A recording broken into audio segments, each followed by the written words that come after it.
সত্যজিৎ রায়ের লেখা রোমাঞ্চকর কিছু গল্প দিয়ে সাজানো আমাদের এই বিশেষ নিবেদন সানডে সাসপেন্স।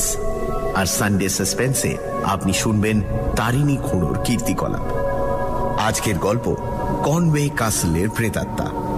গল্পটি প্রথম প্রকাশিত হয় সন্দেশ পত্রিকায় বৈশাখ ১৩৮৯ বঙ্গাব্দে, অর্থাৎ ১৯৮২ খ্রিস্টাব্দে। প্রধান চরিত্রে ইতিহাসের অধ্যাপক রাধানাথ চাটুর্যে, উকিল ঘনশ্যাম আপটে, পুলিশ ইন্সপেক্টর আগাশে, সাংবাদিক আনোয়ার কুরেশি, পক্ষীবিদ প্রফেসর অটো হেলমা এবং তারিণী খুঁড়ো আর তার সাঙ্গপাঙ্গ। গল্পের সূত্রধার দ্বীপ, আগাশের চরিত্রে অনির্বাণ, কুরেশির চরিত্রে নীল। গল্প পাঠে আর অন্যান্য ভূমিকায় মীর এবং তারিণী খুঁড়োর ভূমিকায় পরাণ বন্দ্যোপাধ্যায়। শুরু হচ্ছে কনওয়ে কাসলের প্রেতাত্মা।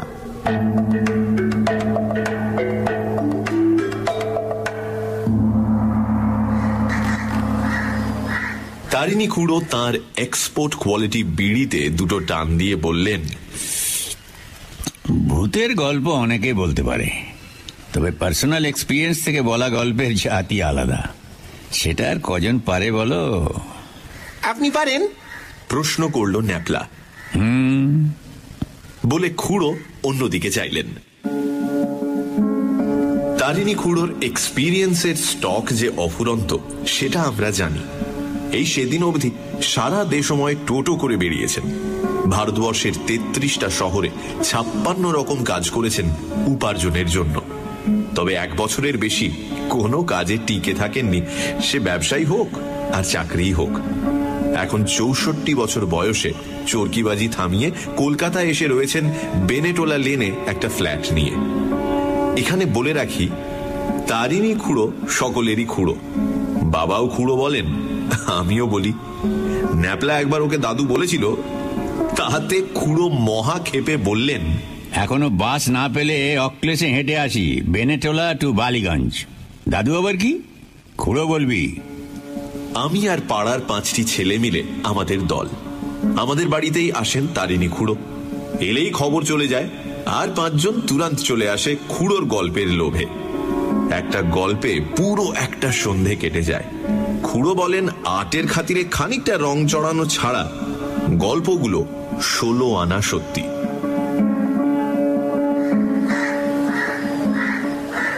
আমি তখন থাকি পুনায়, বললেন তারিণী খুঁড়ো। পুনে? বলল ন্যাপলা। একটা গল্পের গন্ধ পাচ্ছি, ন্যাপলা যাতে বারবার ইন্টারাপ্ট না করে তাই তার কোমরে একটা চিমটি কেটে দিলাম। ওই হলো, বললেন তারিণী খুঁড়ো। পুনে, পুনা, মুম্বাই, বোম্বাই, তিরুচিরাপল্লী, ত্রিচিনাপল্লী, যে কোনো একটা বললেই হলো। আর আমি যখনকার কথা বলছি তখন সবে স্বাধীনতা এসেছে। পুনার পুনে হতে অনেক দেরি। পল্টু, একটা চা বলো। আমি লক্ষণকে ডেকে চা অর্ডার দিলাম, দুধ চিনি ছাড়া চা। আর খুঁড়ো তার গল্প শুরু করলেন। আমি রয়েছি আমার এক বন্ধু রাধানাথ চাটুর্যের বাড়ি। সে ফার্গুসন কলেজে ইতিহাসের অধ্যাপক। কোডারমায় মাইকা মাইন্সের কাজে ইস্তফা দিয়ে শিবাজির দেশে এসেছি একটা হোটেলের ম্যানেজারে নিয়ে। আমার বয়স তখন ৩৪। পৌঁছবার দুদিনের মধ্যেই রাধানাথ নিয়ে গেল উকিল ঘনশ্যাম আপটের বাড়ি। সেখানে সন্ধ্যায় আড্ডা বসে, ৫ মিশালি আড্ডা, যাকে বলে মিক্সড ক্রাউড। আমরা ৩ জন ছাড়া আসে মহারাষ্ট্র ব্যাংকের এজেন্ট মিস্টার যোশী, ম্যাকডারমট কোম্পানির উচ্চপদস্থ কর্মচারী mister Hariharan, police inspector mister Agashe আর তরুণ সাংবাদিক আনোয়ার কুরেশি। কুরেশির বয়স আমাদের মধ্যে সবচেয়ে কম, ৩০ পৌঁছয়নি। তুখোর ছেলে, হ্যান্ডসাম চেহারা, চোখে জলজলে দৃষ্টি। সে আসে হরিহরনের সঙ্গে দাবা খেলতে। তারা ঘুঁটি এঘর ওঘর করেন আর আমরা বাকি ৫ জনে মারি আড্ডা। সবচেয়ে বেশি কথা বলেন বাড়ির কর্তা আপটে সাহেব নিজে। আমার বিশ্বাস তার কথা বলার প্রয়োজনেই এই আড্ডা সৃষ্টি। কিছু লোক আছে যারা সাঙ্গপাঙ্গ ছাড়া বাঁচতে পারে না। এই সাঙ্গপাঙ্গ যদি তোষামুদে হয় তাহলে তো কথাই নেই। অবশ্যই আড্ডার সকলে আপটেকে তোষামত করে বললে ভুল হবে। তবে ওর মতামতের প্রতিবাদ কেউ করে না। আগাছের মতো খোশ মেজাজের দারোগা আমি আর দুটি দেখিনি। অবশ্যই যখন প্রথম আলাপ, তিনি একটা ব্যাপারে কি ডাকের ভালো রেকর্ডিং তিনি এখনো পাননি। কোথায় শুনলে ডাক? প্রশ্ন করলেন আপটে। তাতে হেলমার সাহেব একটা বাড়ির বর্ণনা দিলেন। দুর্গ প্যাটার্নের প্রাচীন পরিত্যক্ত সাহেব বাড়ি, সেন্ট মেরি গির্জার পূব পাশে। তারই কম্পাউন্ডে নাকি দুরাত আগে পেঁচাটা ডাকছিল। সাহেব ছিলেন গাড়িতে, সঙ্গে টেপ রেকর্ডার। চলন্ত অবস্থাতেই ডাকটা শুনে গাড়ি থামিয়ে নেমে কম্পাউন্ডের পাঁচিলের ধারে 1 ঘন্টা দাঁড়িয়ে থেকেও কোনো ফল হয়নি। পেঁচা আর ডাকেনি। বাড়ির বর্ণনা এবং অবস্থান শুনে আমাদের অনেকেই বললেন যে সেটা কনওয়ে কাসল। এখানে বলা দরকার যে ব্রিটিশ আমলে পুনা ছিল সাহেবদের একটা বড় ঘাঁটি। মিলিটারি তো বটেই, সিভিলিয়ানও অনেক থাকতেন এই পুনা শহরে। তারা অনেকেই, কি প্রসঙ্গ মনে নেই, একদিন কথা উঠল অশরীরী আত্মার। দেখা গেল আপটে ছাড়া আর সকলেই ভূতে বিশ্বাস করে। আমি আপটেকে বোঝালুম যে পুরাণ, শেক্সপিয়ার, ডিকেন্স, রবীন্দ্রনাথ, দেশ বিদেশের উপকথা সবেতেই ভূতের উল্লেখ আছে। কাজেই ভূতে বিশ্বাস না করার কোনো কারণ থাকতে পারে না। আপটে তবু মাথা নাড়ে। সে বিজ্ঞানে বিশ্বাসী, যুক্তিবাদী মন তার। খালি বলে ভূত জিনিসটা ভুয়ো। হঠাৎ কেন জানি রোগ চেপে গেল। ধাঁ করে 1000 টাকা বাজি ধরে ফেললুম। বললুম 2 মাসের মধ্যে ভূত দেখিয়ে দেবো তোমায়। আপটে হেসে উড়িয়ে দিলে, বললে সাবধান, 1000 টাকা খোয়া যেতে চলেছে তোমার, এটা তোমায় বলে দিলাম। অবশ্যই আমার দিক থেকে ব্যাপারটা অতিমাত্রা রিস্কি হয়ে গিয়েছিল, তাতে সন্দেহ নেই। রাধানাথের কাছে ভর্ৎসনাও শুনতে হয়েছিল, কিন্তু বাজির ব্যাপারে দাবার মতোই চাল ফেরত নেওয়া যায় না। কাজেই ব্যাকআউট করার কোনো প্রশ্নই ওঠে না। এরই 7 দিন বাদে আমাদের আড্ডা এলেন প্রফেসর অটো হেলমার, জার্মানির স্টুটগার্ট শহরের বাসিন্দা। ভদ্রলোক পক্ষীবিদ। ভারতবর্ষে এসেছেন ভারতীয় পাখির ডাক রেকর্ড করতে। টেপ রেকর্ডের জিনিস কোন কোন সবে আবিষ্কার হয়েছে। সাহেবের কাছেই প্রথম দেখলুম সেই আশ্চর্য যন্ত্র। আমাদের নানান রকম পাখির ডাক শুনিয়ে সাহেব বললেন, পুনায় এক জায়গায় তিনি নাকি হুতম পেঁচার ডাক শুনেছেন। সেইটা রেকর্ড করতে পারলেই নাকি তার মনোবাঞ্ছা পূর্ণ হয়। পেঁচার ডাকের ভালো রেকর্ডিং তিনি এখনো পাননি। কোথায় শুনলে ডাক? প্রশ্ন করলেন আপটে। তাতে হেলমার সাহেব একটা বাড়ির বর্ণনা দিলেন। দুর্গ প্যাটার্নের প্রাচীন পরিত্যক্ত সাহেব বাড়ি, সেন্ট মেরি গির্জার পূব পাশে। তারই কম্পাউন্ডে নাকি দুরাত আগে পেঁচাটা ডাকছিল। সাহেব ছিলেন গাড়িতে, সঙ্গে টেপ রেকর্ডার। চলন্ত অবস্থাতেই ডাকটা শুনে গাড়ি থামিয়ে নেমে কম্পাউন্ডের পাঁচিলের ধারে 1 ঘন্টা দাঁড়িয়ে থেকেও কোনো ফল হয়নি। পেঁচা আর ডাকেনি। বাড়ির বর্ণনা এবং অবস্থান শুনে আমাদের অনেকেই বললেন যে সেটা কনওয়ে কাসল।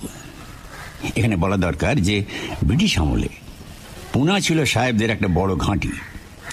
মিলিটারি তো বটেই, সিভিলিয়ানও অনেক থাকতেন এই পুনা শহরে। তারা অনেকেই রিটায়ার করার পর পুনাতে বাড়ি করে সারা জীবন সেখানে কাটিয়ে দিতেন। ব্রিগেডিয়ার কনওয়ে ছিলেন সেই রকম একজন সাহেব। তারই তৈরি বাড়ি ওই কনওয়ে কাসল। কুরেসি বাড়িটা সম্বন্ধে কিছু তথ্য জানে। সেই বললে বাড়িটা তৈরি হয় কুইন ভিক্টোরিয়া যে বছর ভারত সম্রাজ্ঞী হন সেই বছর, অর্থাৎ 1876 খ্রিস্টাব্দে। কনওয়ে এই বাড়িতে প্রবেশ করার 6 মাসের মধ্যে নাকি তার স্ত্রী ও 2টি ছেলে মারা যায়। ছেলেরা অবশ্যই বাড়িতে মরেনি, তারা দুজনেই ছিল আর্মিতে, মরেছিল দ্বিতীয় আফগান যুদ্ধে। স্ত্রী মারা যায় যক্ষা রোগে। আর তার 3 মাসের মধ্যে কনওয়ে নিজেও মরে। কিভাবে মরে জানা যায়নি, তবে অনেকের ধারণা সে আত্মহত্যা করে। মোট কথা, সেই থেকে এই বাড়ি অভিশপ্ত বাড়ি বলে পরিচিত। কেউ আর সে বাড়িতে থাকেনি। সকলের পক্ষে সম্ভবও হতো না, কারণ এত পেল্লায় বাড়ি মেনটেন করা মুখের কথা নয়। আসবাবপত্র যা ছিল সবই নাকি কোনো এর এক আত্মীয় বিলেত থেকে এসে নিলামে বিক্রি করে দেয়। রাধানাথ সব শুনে টুনে বলল, কনওয়ে ক্যাসল সম্বন্ধে একটা ঘটনা শুনেছি, সেটা স্বদেশী আন্দোলনের সঙ্গে যুক্ত। কোন স্বদেশী আন্দোলন? প্রশ্ন করলেন আপটে। বাল গঙ্গাধর তিলকের সময়কার, বললে রাধানাথ। 19 শতাব্দীর একেবারে শেষের দিকে মেজর লেথব্রিজ বলে এক সাহেবকে হত্যা করার চেষ্টা করেছিল এক সন্ত্রাসবাদী দল। তারা নাকি ওই কাসলে তাদের গুপ্ত ডেরা করেছিল, পরে আত্মসমর্পণ করে। তবে তাদের লিডার আচরেকারকে নাকি ধরা যায়নি, সে বেপাত্তা হয়ে যায়।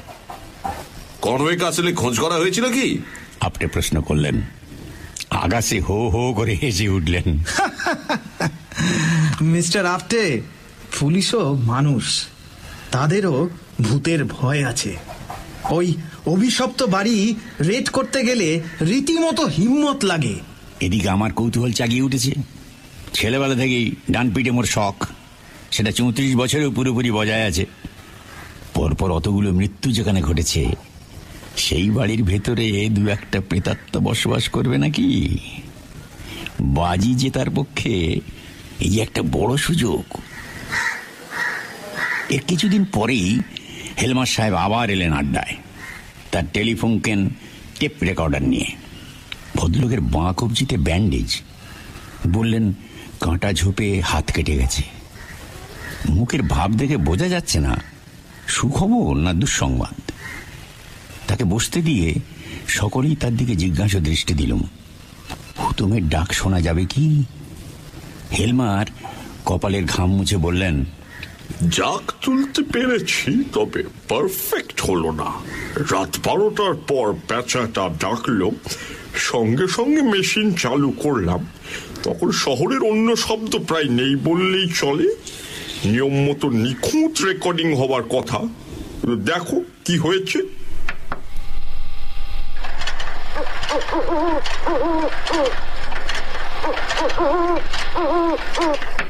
শুনলাম পেঁচার ডাক। ছেলেবেলা আমাদের বাদুর বাগানের বাড়ির পাঁচিলের ওপারে পুকুরের ধারে শেওড়া গাছে একটা হুতম পেঁচা থাকতো, তাই তার ডাক চেনা ছিল। ইনিও যে হুতম তাতে কোনো ভুল নেই, কিন্তু ডাকের সঙ্গে সঙ্গে আর একটা শব্দ তাকে সত্যি বড্ড ডিস্টার্ব করছে। সাহেবের এত মেহনত 16 আনা সার্থক হলো না জেনে তার প্রতি মমতা হলো। But what is that other sound? প্রশ্ন করল কুরেশি। সে দাবা ছেড়ে এগিয়ে এসেছে। সেটাই তো বুঝতে পারছি না, বললেন হেলমার। মেশিনেই গন্ডগোল বলে মনে হচ্ছে। এর আগে তো এরকম হয়নি কখনো। শুনলে মনে হয় একটা যান্ত্রিক শব্দ, ঘটাং ঘটাং ঘটাং ঘটাং, এইরকম। খুবই ক্ষীণ, কিন্তু জার্মান পক্ষীবিদের মন যে তাতে খুঁতখুত করবে তাতে আশ্চর্যের কিছু নেই। প্লে দ্যাট এগেন প্লিজ, হঠাৎ বলে উঠলেন ইন্সপেক্টর আগাসে। তার শরীরটা টান, তার চোখে এক অদ্ভুত তীক্ষ্ণ দৃষ্টি, শিকারের গন্ধ পেলে যেমন হয় হিংস্র জানোয়ারের। হেলমার টেপটা ব্যাক করে আবার চালালেন। আগাসে কোমর থেকে শরীরটা ভাঁজ করে কানটা নিয়ে গেছেন একেবারে স্পিকারের সামনে। ততক্ষণে অবশ্যই আমিও বুঝে গেছি আগাসে কি ভাবছেন। শব্দটা শুনে প্রিন্টিং মেশিনের কথা মনে হয়। ছোট পায়ে চালানোর কল, যাকে বলে ট্রেডল মেশিন। এইরকম যন্ত্রই সাধারণত ব্যবহার হয়ে থাকে নোট জাল করার কাজে। শব্দটা কাসলের ভিতর থেকে আসছে না অন্য কোথাও থেকে আসছে সেটা অবশ্যই বোঝার কোনো উপায় ছিল না। কিন্তু তাও আগাসে স্থির করলেন যে কনওয়ে কাসলে পুলিশের রেড হবে। আগাসের হুমকিতে নাকি কিছু কনস্টেবল রাজি হয়েছে অভিশপ্ত দুর্গে প্রবেশ করতে। এমনি খোশ মেজাজ হলে কি হবে, অফিসার হিসেবে নাকি ভদ্রলোক অত্যন্ত কড়া। আমি কিঞ্চিত নিরাশ বোধ করছি। জালিয়াতরা যেখানে আস্তানা গেড়েছে সেখানে ভূত থাকার কোনো সম্ভাবনা আছে কি? মনে তো হয় না। পরদিনই রাত্রিরে রেড। আড্ডার সকলে ফলাফলের জন্য উদ্গ্রীব। এমন সময় ইন্সপেক্টর সাহেব এসে হাজির। সে কি, তোমাদের তো আজই রেড হওয়ার কথা?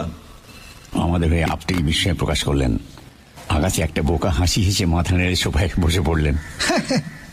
ভাবতে পারো, আজ বিকেল 5:30টায় সে গ্যাং ধরা পড়েছে। কোথায় কোথায় কোথায়? আমরা সমস্যাটা জিজ্ঞেস করে উঠলাম। নাসিক বললেন আগাছে। তাহলে ওই শব্দটা টেপ রেকর্ডারেই কোনো গন্ডগোল হবে। ওটা বাইরের কোনো শব্দ না। কাল মাঝরাত্রিরে আমি কাসেলের আশেপাশে ঘোরাঘুরি করে কোনো শব্দই পাইনি। আর কিছু বলার নেই। সমস্ত ব্যাপারটার মধ্যে একটা বেলুন চুপসানো ভাব, অথচ তার কোনো কারণ নেই। জালিয়াতের দল ধরা পড়েছে এ তো ভালো কথা, কিন্তু পুনার কনয়ে কাসলে ধরা না পড়েছে অন্য শহরের অন্য জায়গায়। কিন্তু তাও বলতে হবে, যা ঘটেছে তার মধ্যে যেন নাটকের অভাব। অবশ্যই পরমুহূর্তেই মনে হলো, জালিয়াত যখন নেই তখন ভূত থাকতে বাধা কি? কনয়ে কাসলে একবার হানা দিলে দোষ কি?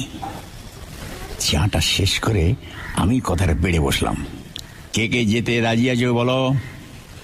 যোশী গোড়াতেই বললে তার ধুলোয় অ্যালার্জি, তাই ওই পোড়ো বাড়িতে যাওয়া সম্ভব নয়। হরিহরণ বললেন, আমি যাব, কিন্তু আপনি সাহেবেরও যাওয়া চাই। মানে ভূত যদি থাকে তো সেটা ওর চাক্ষুষ দেখা উচিত। আমাদের কথা উনি মানতে নাও পারেন। আপনি বললেন, ঠিক আছে আমি যাব, এবং আমি সঙ্গে ক্যাশ 1000 টাকা নিয়ে যাব। আমার কন্ডিশন হলো যে মিস্টার ব্যানার্জিও যেন সঙ্গে টাকা রাখেন। বাজির টাকা ফেলে রাখা নিয়ম বিরুদ্ধ। আমি বললাম, তথাস্তু, তাহলে কালই হোক এক্সপেডিশন। এইখানে কুরেশি বললে তাকে নাকি 2 দিনের জন্য কোলাপুর যেতে হবে একটা রিপোর্টিং এর ব্যাপারে। ফিরে এসে সে যেতে প্রস্তুত আছে। আমরাও তাতে রাজি হয়ে গেলুম। আগাছে এতক্ষণ চুপ করে আমাদের কথা শুনছিলেন। এবার তিনি মুখ খুললেন। জেন্টলম্যান, তোমাদের একটা প্রশ্ন করতে চাই। কাসেলের সদর দরজা যদি তালা দিয়ে বন্ধ থাকে, তাহলে সেটা খোলার যন্ত্র বা জানালা ভেঙে খোলার সরঞ্জাম এসব তোমাদের আছে কি? কাজটা কিন্তু সহজ নয়। এ প্রশ্নের জবাব অবশ্যই হ্যাঁ হতে পারে না। আমাদের যেটা আছে সেটা হলো উৎসাহ আর উদ্যম। যন্ত্রপাতি থাকবে কোত্থেকে? আমরা ওর মুখ চাওয়াচাই করছি দেখে আগাছে একটু হেসে বললেন, কাজেই বুঝতে পারছো, আমি ছাড়া তোমাদের গতি নেই। ভালোই হলো, শুধু জানালা দরজা ভেঙে খোলার সরঞ্জাম নয়, একটি আগ্নেয়াস্ত্রও থাকবে সঙ্গে। এটাও কম ভরসা না। জুন মাস, দিনে বেজায় গরম, রাত্রের দিকটা তবু একটু ঝিরঝির হাওয়া দেয়। বন্দোবস্ত অনুযায়ী খাওয়া দাওয়া সেরে ঠিক 11:30টার সময় আমরা 6 জন সেন্ট মেরি গির্জার সামনে জমায়েত হলাম। পাড়াটা নির্জন, গাড়ি চলাচল নেই বললেই চলে।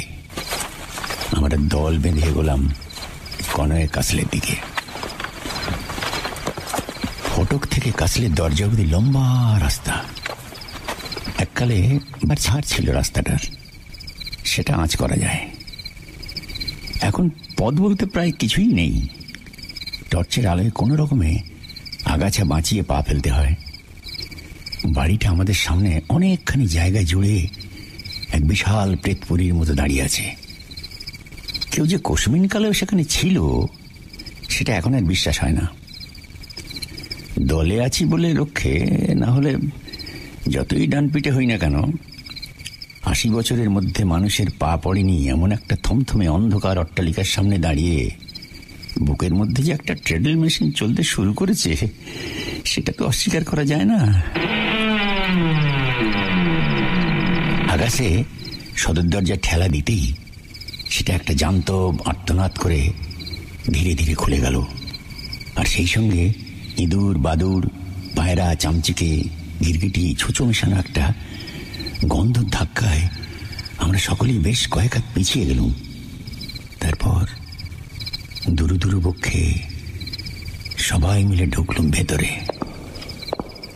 একটা ল্যান্ডিং, বাঁদিকে চওড়া কাঠের সিঁড়ি উঠে গেছে 2 তলায়। আগে 1 তলা সেরে তারপর 2 তলায় যাব, এটাই আমার ইচ্ছে ছিল। দেখলাম সকলেই তাতে সায় দিলে। আমরা সার বেঁধে গিয়ে ঢুকলুম একটা বিশাল ঘরে। সম্ভবত ডাইনিং রুম ছিল এটা। ভাড়া ঘরে একটিও আসবাব নেই ঠিকই, কিন্তু দেওয়ালে ধুলিমলিন ওয়ালপেপারের ওপর বড় বড় ছবির ফ্রেমের দাগ রয়েছে। খানতিনেক দেয়াল বাতির মূর্ছে ধরা ব্যাকেটে রয়েছে, আর সিলিং থেকে ঝুলে আছে ঝাড় লণ্ঠন, টানা পাখার হুক। এটার কড়ি কাঠেই বাদুর ঝোলার কথা, তবে তারা বোধ হয় রাত্রিরে খাদ্যের সন্ধানে বেরিয়েছে। এত বড় বাড়ির এতগুলো জানলার মধ্যে কয়েকটিকে আর খোলা নেই। বাদুর না থাকলেও ছোটখাটো চতুষ্পদ প্রাণী যে কিছু রয়েছে সেটা মেঝের এদিক ওদিক থেকে সৎ সৎ শব্দেই বুঝতে পারছি। এতক্ষণ সবাই একটা জমাট দল বেঁধে চলাফেরা করছিল। বড় ঘর পেয়ে সেটা কিছুটা আলগা হলো। কুরেশি দেখলুম একাই একটা টর্চ নিয়ে হল ঘরের পাশের একটা দরজা দিয়ে বেরিয়ে গেল। আপটেও খানিকটা এগিয়ে গেছে আমাদের ছেড়ে। তারও নিজস্ব একটা টর্চ আছে। ভূত এখনো চোখে পড়েনি ঠিকই, কিন্তু এর চেয়ে ভালো ভৌতিক পরিবেশ আর কি হতে পারে আমি জানি না। হল ঘরের একটা দরজা দিয়ে ডাইনে ঘুরে একটা প্যাসেজ পড়ল। সেটা ডাইনে বাঁয়ে দুদিকেই ঘরের সারি। আকাশে তার 5 সেলের টর্চ জেলে এগিয়ে চলল প্যাসেজ ধরে। আমরা তার পিছনে। ঘর পড়লে দরজা দিয়ে আলো ফেলে একবার চোখ বুলিয়ে নিচ্ছি। এইভাবে 5খানা ঘর দেখার পর একটা ঘটনা ঘটল, যেটা ভাবতে এখনো গায়ের লোম খাড়া হয়ে ওঠে। একটা গোঙানির শব্দের সঙ্গে সঙ্গে প্যাসেজের শেষ প্রান্তে বাঁয়ের একটা দরজা থেকে পিছন ফিরে টলতে টলতে বেরিয়ে এলো কুরেশি। তার মুখ দেখতে না পেলেও আতঙ্কে ছাপ রয়েছে সর্বাঙ্গে, সেটা বুঝতে পারছি। ঘাড় কুঁজো, হাত দুটো পিছনে এবং কনুইয়ের কাছে ভাঙা, হাতের আঙুলগুলো ফাঁক। আগাছের সঙ্গে আমরাও দৌড়ে গেলাম কুরেশির দিকে। আপনিও এখন আমাদের সঙ্গেই রয়েছে। কি হলো, কি ব্যাপার? আগাছে ব্যস্তভাবে প্রশ্ন করলে। কুরেশি কাঁপা হাত দিয়ে খোলা দরজার দিকে দেখিয়ে দিলে। ঘরের ভেতর হালকাতরা অন্ধকার। আগাছে তার টর্চটা ফেলতে প্রথমে বিপরীত দিকের দেয়াল ছাড়া আর কিছুই দেখা গেল না। তারপর টর্চটা একটু তুলতেই যা দেখলাম তাতে শরীরের রক্ত হিম হয়ে গেল। সিলিং থেকে ঝুলছে দড়ি, আর সেই দড়ি ফাঁস দিয়ে বাঁধা একটি আস্ত নরকঙ্কালের গলায়। ধন্যী ইন্সপেক্টর আগাছে। এই চরম আতঙ্কের মুহূর্তেও সে দিব্যি ঠান্ডা গলায় বললে, ইনি সেই স্বদেশী গ্যাংয়ের লিডার আচরেকার বলে মনে হচ্ছে। এই কারণেই বেপাত্তা হয়ে গেছিলেন ভদ্রলোক। But his skeleton is not a ghost. ঠিক বলেছেন মিস্টার আপটে। এবং তিনিও যেমন দিব্যি স্বাভাবিকভাবে বললেন কথাটা, তাতে তার নার্ভের তারিফ না করে পারা যায় না। সরি বললেন কুরেশি। আসলে হঠাৎ সামনে কঙ্কালটা দেখে একটু বেসামাল হয়ে পড়েছিলাম। কিন্তু ওটা কি? প্রশ্নটা করলেন আগাছে। তার টর্চের আলো এখন সিলিং থেকে নিচের দিকে নেমেছে। ঘরের কোণে ধুলো আর মাকড়সার জালে মুড়ি দেওয়া কিসের জানি একটা স্তূপ। আলোটা ভালো করে ধরতে বুঝতে পারলাম জিনিসটা কি, আর পেরে একেবারে তাজ্জব বনে গেলুম। এই যে দেখছি একটা ট্রেডল মেশিন, এখানে ছাপার যন্ত্র কি করছে? আগাছে ব্যাপারটার একটু খুব সহজ এক্সপ্লেনেশন দিয়ে দিলেন। বললেন, এটা যদি সন্ত্রাসবাদীদের ঘাঁটি হয়ে থাকে তাহলে ছাপার কল থাকা অস্বাভাবিক নয়। 1 নম্বর, তাদের মুখপত্র লুকিয়ে ছাপবার জন্যে কলের দরকার হতো। 2, সন্ত্রাসবাদীরা টাকার প্রয়োজনে নোট জাল করেছে, এও অনেক শোনা গেছে। রাধানাথ একথা সায় দিল। মাথার উপর ঝুলন্ত কঙ্কাল আর তার নিচে নির্জীব যন্ত্রটা অদ্ভুতভাবে যেন এক অতীত যুগের সাক্ষ্য দিচ্ছে। আরো অনুসন্ধানের প্রয়োজন আছে কি? প্রশ্ন করলেন মিস্টার আপটে। আমরা সকলেই বললাম যে যখন এসেছি তখন সারা বাড়িটা না দেখে ফিরব না। আমি অবশ্যই কথাটায় সবচেয়ে বেশি জোর দিলাম। কঙ্কাল হলো মৃত ব্যক্তির দেহের পরিণাম, তার আত্মা কি অবস্থায় আছে তা কে বলতে পারে। প্যাসেজ দিয়ে যখন উল্টো মুখে অর্ধেক পথ এসেছি তখন শুনতে পেলাম সেন্ট মেরি চার্চের ঘড়িতে ঢং ঢং করে 12টা বাজল। ঘন্টার রেশ মিলিয়ে যাবার সঙ্গে সঙ্গে আরেকটা শব্দ শুরু হলো, যেটা আমাদের হাঁটা বন্ধ করে দিল। যে ঘর থেকে এলাম সে ঘর থেকেই আসছে শব্দটা। ট্রেডমিল মেশিন চলতে শুরু করেছে, আর তার শব্দে সারা কনওয়ে ক্যাসল গম গম করছে। সেই সঙ্গে মাথার ওপর ডানার ঝটপটানি শুরু হয়েছে, কারণ ঘুলঘুলির বাসিন্দা পায়রাগুলোর ঘুম ভেঙে গেছে এই প্রেসের শব্দে। আমরা 6 জনই রুদ্ধশ্বাসে শব্দটা শুনছি। দ্বিতীয়বার ওই ঘরের দিকে যাবার কোনো মানে নেই, কারণ জানি সে ঘরে যন্ত্র চালানোর মতো কোনো লোক নেই। হয়তো ওই আচরেকারই এককালে যন্ত্রটা চালিয়েছে, তারপর একসময় ব্রিটিশ পুলিশের হাতে লাঞ্ছনে আড়াবার জন্য গলায় দড়ি দিয়ে মরেছে। আর সেই থেকে প্রতিদিন মাঝরাত্রিরে তার প্রেতাত্মা ওই ট্রেডমিল মেশিন চালিয়ে এসেছে। তার মানে হেলমারের রেকর্ডারে যে শব্দটা উঠেছিল সেটা এটারই শব্দ। কনওয়ে ক্যাসলের বাইরে বেরোবার পর বেশ কিছুক্ষণ কারোর মুখে কথা নেই। হরিহরণ অসুস্থ বোধ করছে, সে গিয়ে তার গাড়িতে উঠে পড়ল। কথা ছিল আপটে তার গাড়িতে আমাদের বাড়ি পৌঁছে দেবে। তার ডজ সিডানে ওঠার আগে সে আমার হাতে একটা খাম ধরিয়ে দিয়ে বলল, 100 রুপি নোটস গুনে নাও। আমার তখন রীতিমতো অস্বস্তি লাগছে, তবে এ তো আর এলেবেলে খেলা নয়। এ বেট ইজ এ বেট। খাম থেকে নোটের গোছাটা বার করে রাস্তার আলোতে একবার দেখে নিলাম, 10 খানাই আছে। 3 দিন পরে এক শনিবারের সন্ধ্যায় নেপিয়ার হোটেলে ডিনার হলো। আমি খালুম। তখনকার সস্তা ঘন্টার দিনে 7 জনের বিল হলো 190 টাকা।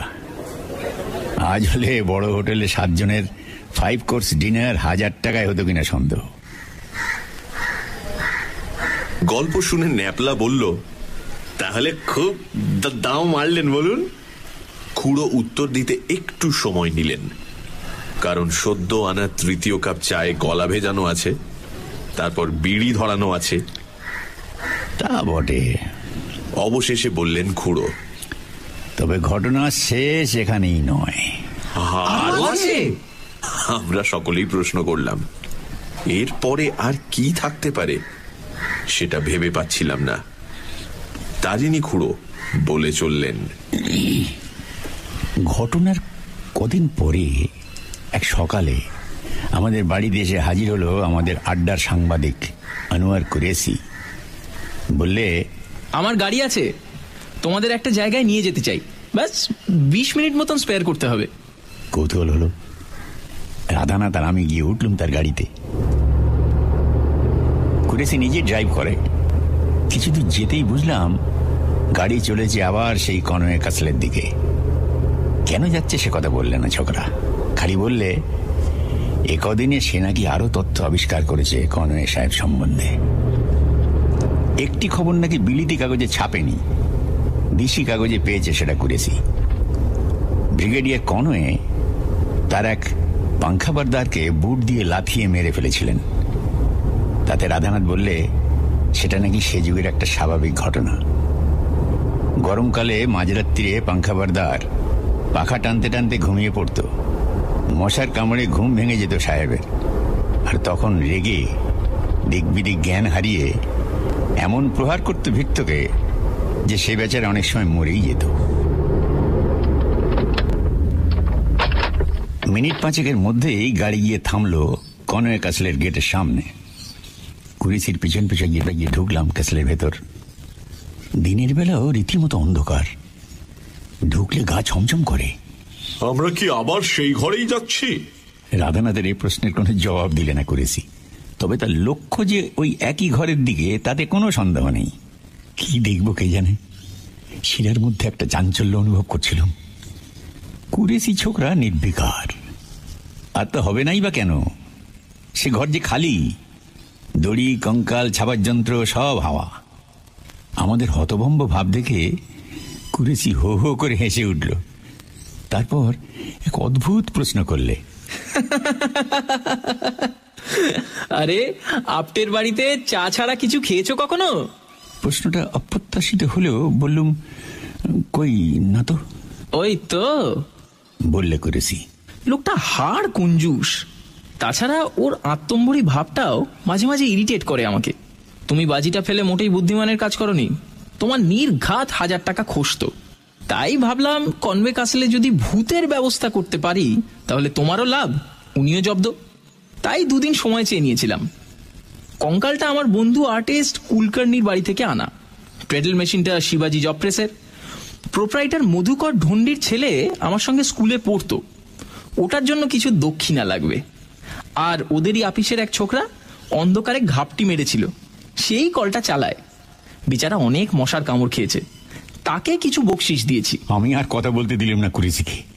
এক হিসেবে পুরো টাকাটাই ওর প্রাপ্য, কিন্তু 500-র বেশি কিছুতেই নিতে রাজি হলো না। প্যাসেজ থেকে বেরিয়ে যখন ল্যান্ডিংয়ে এসেছি তখন কুরেসি বললে, একবার দোতলায় যাবে নাকি? দেখবার জিনিস আছে কিন্তু। এলেই যখন কাঠে ছিঁড়ি দিয়ে যুদ্ধের দামামার মতো শব্দ তুলে 3 জনের ওপরে হাজির হলুম। ল্যান্ডিং পেরিয়ে বৈঠকখানা।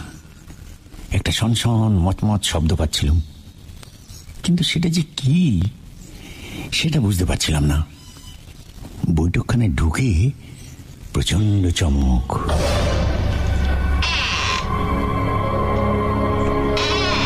এই ঘর যে একেবারে আসবাবে ঠাসা।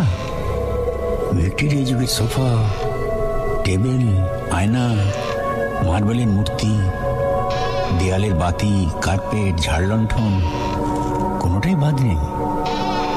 মনে হয় ঠিক যেমন ছিল তেমনি আছে, তবে সবকিছুরই উপর 80 বছরের ধুলো জমে সেগুলোর আসল চেহারা বেমালুম ঢেকে দিয়েছে। কিন্তু মোক্ষম চমকটা ঘরের মেঝে বা দেয়ালে নয়, সেটা হলো সিলিংয়ে। সিলিংয়ে দুলছে একটি বিশাল শতচিহ্ন টানা পাখা, যার হাওয়া এই জুন মাসের ঘাম ছুটানো গরমে আমাদের প্রাণ জ্বলিয়ে দিচ্ছে। তুই পাখা টানছে কি, আর টানছে কিভাবে? কারণ পাখার কোনো দড়ি নেই, অর্থাৎ সেটাকে টানার কোনো উপায় নেই। ভূতের উৎপাত বলে এ ঘরে কেউ প্রবেশ করেনি, তাই জিনিসগুলো নিলাম হয়নি। আমি ঘরটা আবিষ্কার করি ভূতের সব ব্যবস্থা করার পর। তারপর ভেবে মনে হলো কঙ্কাল আর ট্রেডল মেশিনে ব্যাপারটা আরো জমবে। অবাক বিস্ময়ে বেশ কিছুক্ষণ চেয়ে রইলাম অশরীরী পাংখা পর্দারের অদৃশ্য হাতে টানা পাকার দিকে। ভূত বলেই তার ক্লান্তি নেই, ঘুম নেই, সাহেবের লাথিতে মৃত্যু নেই।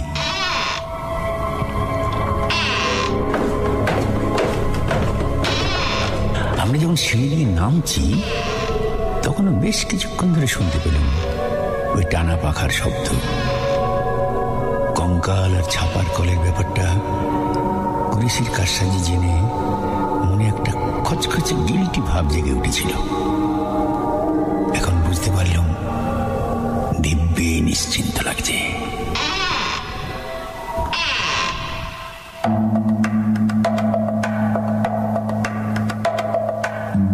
শুনছিলেন কনওয়ে কাসলের প্রেতাত্মা। রচনা সত্যজিৎ রায়, তারিণী খুড়োর ভূমিকায় পরাণ বন্দ্যোপাধ্যায়, আকাশের চরিত্রে অনির্বাণ, কুরেশির চরিত্রে নীল, গল্প পাঠে এবং বাকি ভূমিকায় মীর, শব্দগ্রহণ, আবহ সঙ্গীত এবং স্পেশাল এফেক্টসে রিচার্ড, পরিকল্পনা ও পরিচালনায় ইন্দ্রাণী। রেডিও মির্চির তরফ থেকে আন্তরিক ধন্যবাদ শ্রী পরাণ বন্দ্যোপাধ্যায় ও শ্রী সন্দীপ রায়কে আমাদের পাশে থাকার জন্য।